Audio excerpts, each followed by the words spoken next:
మీరు మీ అభిమాన shows and serials TV కన్నా ముందు ఈటీవీ విన్ యాప్లో చూడండి. Download and subscribe to ETV win app. 99 రూపాయలు మాత్రమే.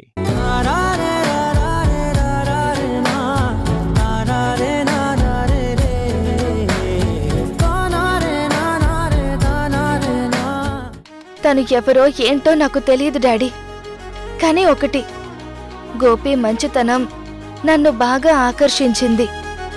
నేను తనని ప్రేమిస్తున్నట్టు నటిస్తే తనకి గతం గుర్తొస్తుంది అనుకున్నాను. కానీ నటిస్తున్న నేనే నిజంగా ప్రేమిస్తున్నాను అని తెలుసుకోలేకపోయాను.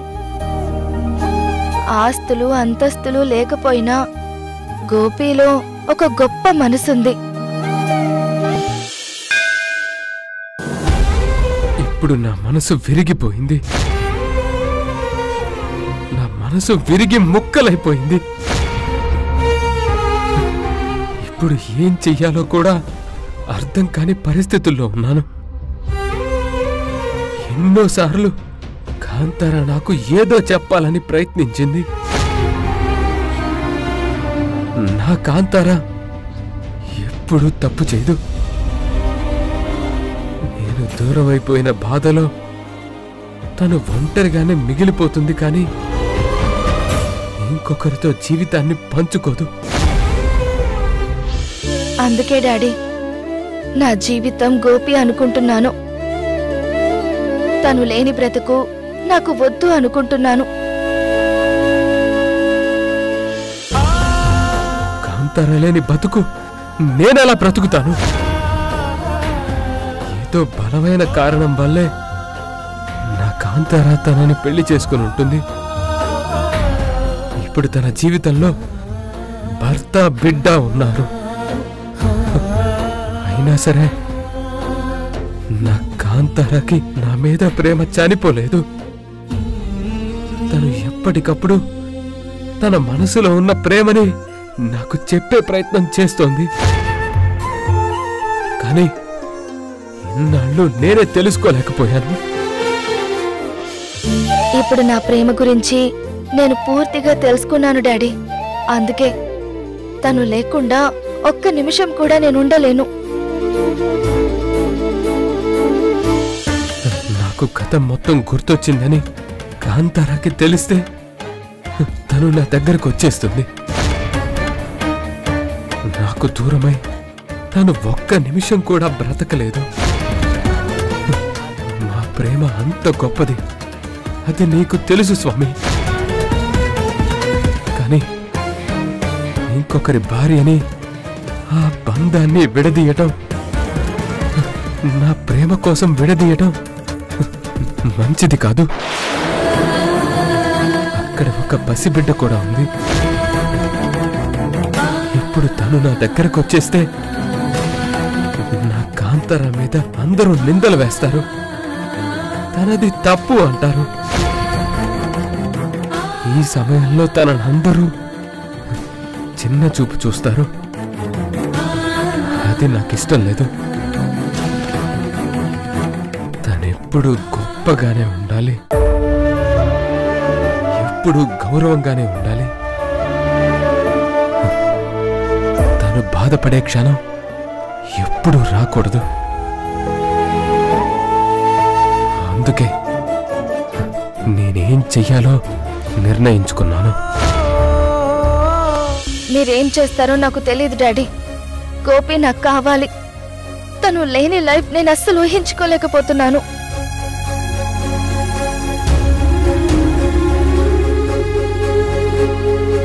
ప్లీజ్ డాడీ, మీరు కాదనరు అన్న నమ్మకంతోనే మీ దగ్గర నా మనసులో ఉన్న ప్రేమను చెప్పాను. నువ్వు దేవుడివి, కరుణిస్తావన్న నమ్మకంతో నా కాంతార నిన్ను ఎంతగానో వేడుకుంది. నాకు గతం గుర్తొచ్చేలా నువ్వు చేశావు.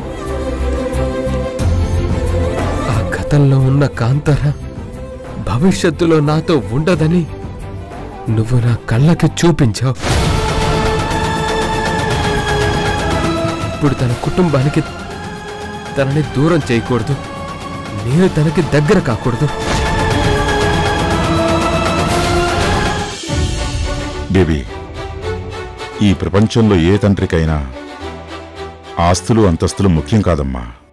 తన కడుపును పుట్టిన పిల్లల ఆనందమే చాలా ముఖ్యం. నువ్వు గోపిని కోరుకుంటున్నావు కదా, ఏం చేయాలో నేను చేస్తాను.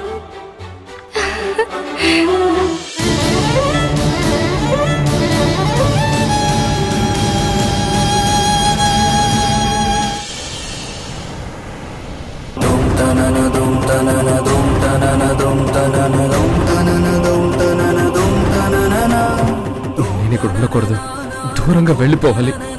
కాంతార కంటికి కనిపించినంత దూరంగా వెళ్ళిపోవాలి. తన మాట నాకు వినిపించినంత దూరంగా వెళ్ళిపోవాలి. కాంతార జీవితం ఎప్పుడూ బాగుండాలి. వికాస్ గారు చాలా మంచి మనిషి, వాళ్ళిద్దరూ చాలా హ్యాపీగా ఉండాలి. గోపి, గోపి,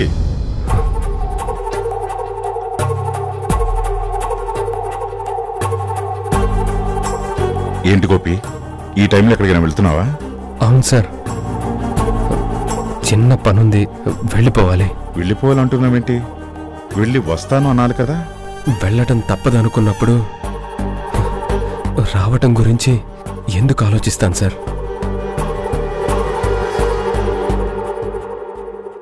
నీకో విషయం చెప్పాలని వచ్చాను. ఈరోజు నాకు చాలా హ్యాపీగా ఉంది. బిజినెస్లో 100 కోట్లు సంపాదించినప్పుడు కూడా ఇంత ఆనందం రాదేమో. అంతకు మించిన ఆనందం ఈరోజు నాలో ఉంది. మీకు కొండంత ఆనందం ఉంది, నాకు గుండె బరువెక్కినంత. ఏంటి గోపి? ఏం లేదు సార్. ఇంతకీ మీ ఆనందానికి కారణం ఏంటి? చెప్తాను. ముందు నాకు ఒక మాట ఇస్తానంటే అన్నీ చెప్తాను. అదేంటి సార్, మీ దగ్గర బ్రతుకుతున్నవాణ్ణి నేను మీకు మాట ఇవ్వడం ఏంటి? మీ మనసులో ఉన్న మాట ఏంటో నాకు చెప్పండి సార్. ఇన్ని రోజులు నువ్వు మా దగ్గర పనిచేస్తున్నావు అనుకున్నాను, కాని కాదు, నువ్వు మా జీవితాల్ని నడిపిస్తున్నావు. నా ప్రాణాలను కాపాడి నాకు పునర్జన్మనిచ్చావు. నువ్వు నా దృష్టిలో చాలా గొప్ప వ్యక్తివి. అంత పెద్ద మాటలు ఎందుకులేండి సార్. సరే, ఇందుకు నాకు మాట ఇస్తున్నావు లేదా?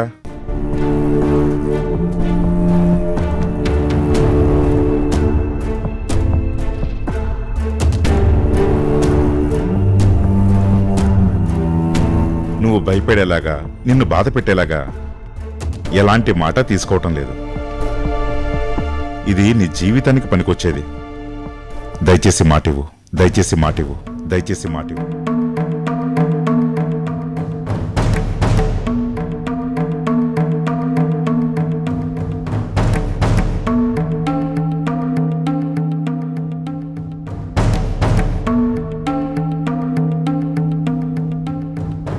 నువ్వు నాకు మాట ఇచ్చేశావు, ఇంకా ఈ మాట నుంచి వెనక్కి తీసుకోకూడదు.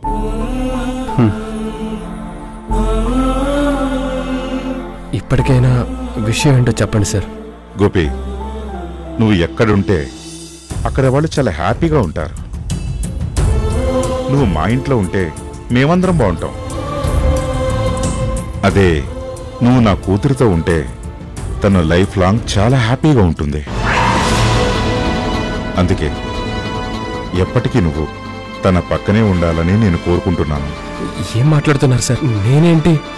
చూడు గోపి, ఒక మనిషి వ్యక్తిత్వం చెప్పాలంటే వెనుకున్న ఆస్తి చూడక్కర్లేదు.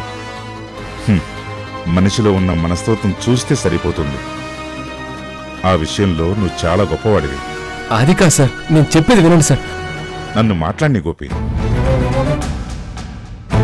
నా కూతురికి తల్లి దూరం అయినప్పుడు తను ఎలా తట్టుకుంటుందో, మళ్ళీ ఎలా కోలుకుంటుందో అనుకున్నాను. కానీ నీ స్నేహంలో తను చాలా సంతోషంగా ఉంది. తన విషయంలో నువ్వు చూపిస్తున్న కేర్ని నేను ముందు నుంచి గమనిస్తూనే ఉన్నాను. ఒక ఆడపిల్ల మనసు గెలుచుకోవటం అంటే అది అంత సులువైన పని కాదు. అందులోనూ నా కూతురు లాంటి సెన్సిటివ్ అమ్మాయిని మెప్పించడం అంటే మాటలతో జరిగే పని కాదు. కానీ తన గురించి ఎంత గొప్పగా ఊహించుకుంటుందో ఈ తండ్రికి తెలుసు. అందుకే చెప్తున్నాను, ఎప్పటికీ నువ్వు నా కూతురికి దూరంగా ఉండకు, తనతోనే ఉండు. ఒకవేళ నువ్వు ఎక్కడికైనా వెళ్ళాలి అనుకున్నా తనకి చెప్పే వెళ్ళు. నా ఉద్దేశం ప్రకారం నువ్వు ఎక్కడికి వెళ్లకుండా ఉండటమే మంచిది. ఇది ఒక బిజినెస్ మ్యాన్గా నేను నీకు చెప్పటం లేదు, ఒక ఆడపిల్ల తండ్రిగా వేడుకుంటున్నాను. ప్లీజ్ నువ్వు ఎక్కడికే వెళ్ళొద్దు.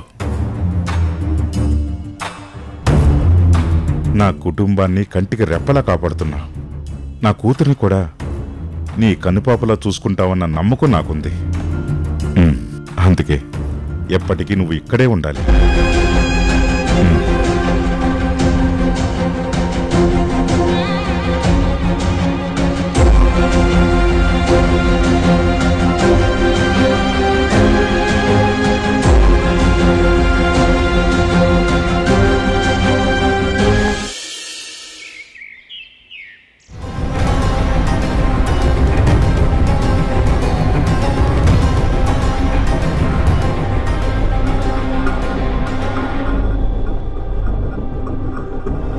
తమ్ముడు, నీ గురించి ఎంతమంది చెడ్డగా చెప్పినా నేనెప్పుడూ చెడ్డగా అనుకోలేదు. నువ్వు నాకు ఎప్పుడు గొప్పగానే కనిపించేవాడివి. నిన్నిక్కడి నుంచి దూరంగా పంపించేస్తే అక్కడ నువ్వు హ్యాపీగా ఉంటావని నేను అనుకున్నాను. అందుకే నీ మీద ఎవరైనా కేసు పెట్టడానికి వస్తే వాళ్ళని బెదిరించి పంపించేదాన్ని. కనీసం నేను నిన్ను ఎప్పుడూ గట్టిగా ఒక్క మాట కూడా అడగలేదు. అలాంటి నిన్ను చంపేశారు తమ్ముడు, నా నుంచి దూరం చేశారు. నా ప్రాణమే నాకు దూరం అయిపోయిందా, అంత బాధగా ఉంది. ఈ అక్క మీద నీకు కోపంగా ఉందా? ఇంకా వాడిని ఎందుకు పట్టుకోలేదు అని బాధగా ఉందా? ఇప్పుడు నీకు మాటిస్తున్నాను తమ్ముడు, నిన్ను చంపినవాడు ఎవరైనా సరే, ఎక్కడున్నా సరే, ఎంతటి వాడైనా సరే, వాడిని నేను ఎన్కౌంటర్ చేసేస్తాను, నీ దగ్గరికి పంపించేస్తాను. వాడిని మాత్రం నేను బ్రతకనివ్వను. నా తమ్ముడు ప్రాణం తీసినవాడు ఈ భూమి మీద ప్రాణాలతో ఉండకూడదు. తప్పకుండా వాడు దొరుకుతాడు తమ్ముడు. ఎంత పెద్ద నేరస్తుడైనా ఒక చిన్న ఎవిడెన్స్ వదిలేస్తాడు. అది వాడిని పట్టిస్తుంది, అలాగే వీడిని పట్టిస్తుంది. అప్పుడు నేను వాడిని పైకి పంపిస్తాను.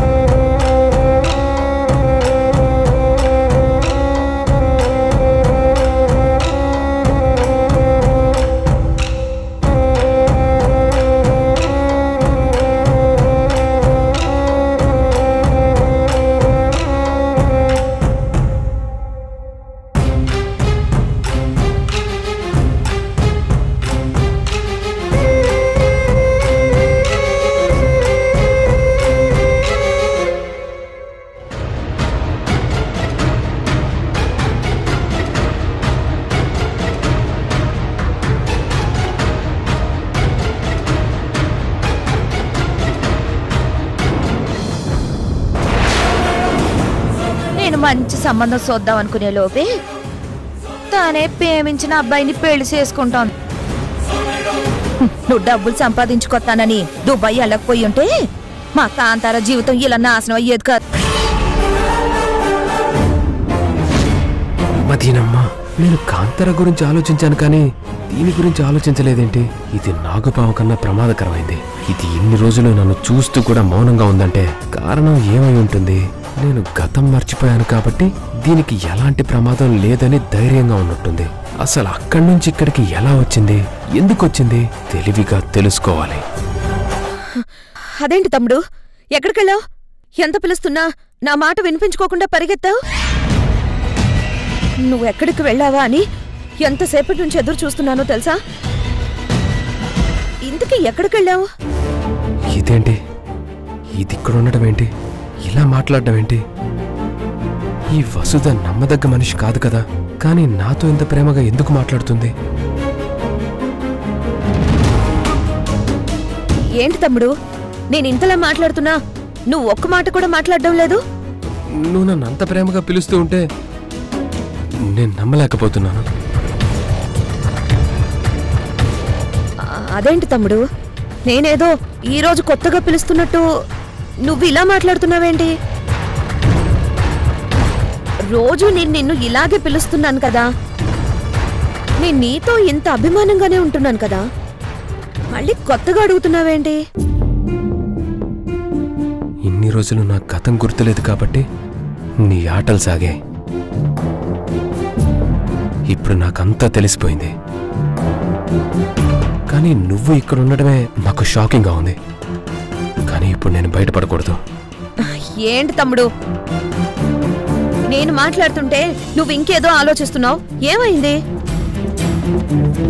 పొద్దున్నుంచి నీ ప్రవర్తన కూడా చాలా తేడాగా కనపడుతుంది. అసలు ఏమైంది? ఏం లేదక్క, ఒక్కోసారి మనకే తెలియకుండా కొన్ని జరుగుతూ ఉంటాయి కదా, అప్పుడు మైండ్ కూడా పనిచేయదు. తల బాగా నొప్పిగా ఉండటం వల్ల నువ్వేం చెప్తున్నా నా తలకెక్కడం లేదు. అయ్యో, నీకు తలనొప్పిగా ఉందా? మరి చెప్పవేం తమ్ముడు, నీకోసం మంచి కాఫీ చేసి తీసుకొస్తాను. నా చేత్తో కాఫీ తాగితే తలనొప్పి అదే పోతుంది. ఎంతో మందిని చంపించే మనసుతో ఉన్నదానివి నువ్వు. నిన్ను నేనెలా నమ్మాలి? కానీ అసలు నీ గురించి ముందు నేను తెలుసుకోవాలి. సరే అక్క, నువ్వు మంచి కాఫీ కలుపు, నేను నీతో మాట్లాడుతూ ఉంటాను. పదక్క.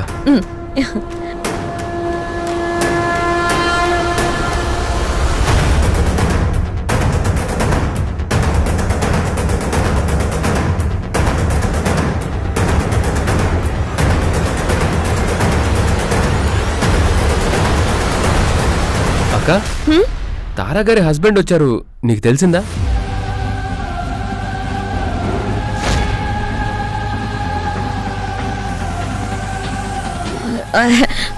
నాకు కూడా ఇప్పుడే తెలిసింది తమ్ముడు. కొడుకు పుట్టినరోజు అంట కదా, అందుకని సడన్ గా వచ్చాడని తెలిసింది. అవునక్క, తారా గారిని చూస్తుంటే ఎక్కడో బాగా తెలిసిన వ్యక్తిలా అనిపిస్తుంది కదా, నీకెప్పుడు అలా అనిపించలేదా? అదేంటి తమ్ముడు, ఈరోజు కొత్తగా అడుగుతున్నావు? ఇదేంటక్క, నేనేమడిగినా కొత్తగా అడుగుతున్నానంటున్నావు?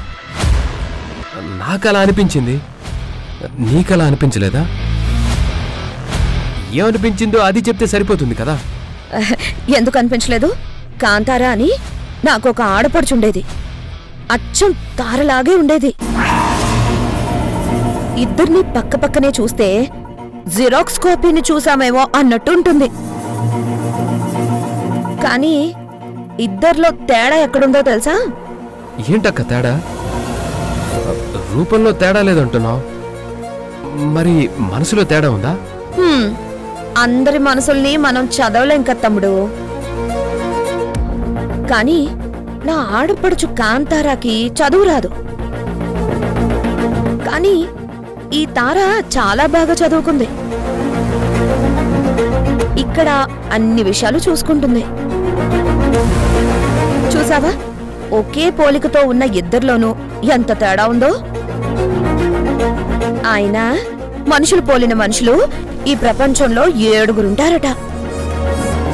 అంటే నీలాంటి వాళ్ళు కూడా ఇంకో 6గురుంటారా అక్క?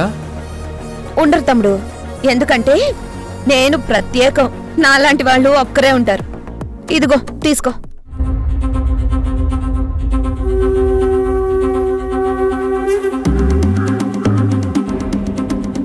నిజమే, మనిషిని పోలిన మనుషులుంటారు, కానీ దెయ్యాన్ని పోలిన దెయ్యాలు ఎక్కడా ఉండవు కదా. అందులో నువ్వు కొరివి దెయ్యం లాంటి దానివి. నిన్ను నమ్మడం అన్నా, నీతో మాట్లాడడం అన్నా, నీ నీడలో ఉండడం అన్నా చాలా ప్రమాదం. కానీ నువ్విక్కడ ఎలా ఉన్నావు? కాంతారాని తారా అని అంటున్నావంటే ఏదో జరుగుతుంది. నువ్వింట్లో ఉన్నావంటే ఏదో ప్లాన్తోనే ఉంటున్నావు. నీ గురించి నేను పూర్తిగా తెలుసుకోవాలి. నీ నీడలాగే నిన్ను అబ్జర్వ్ చేయాలి.